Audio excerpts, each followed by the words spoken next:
mo malaman kung saan ka tutungo.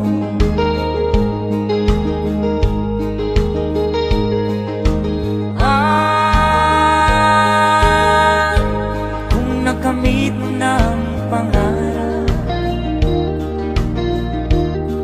di pa rin masiyahan, nais mo'y madagdagan, limot mo na ang iyong pinagmulan.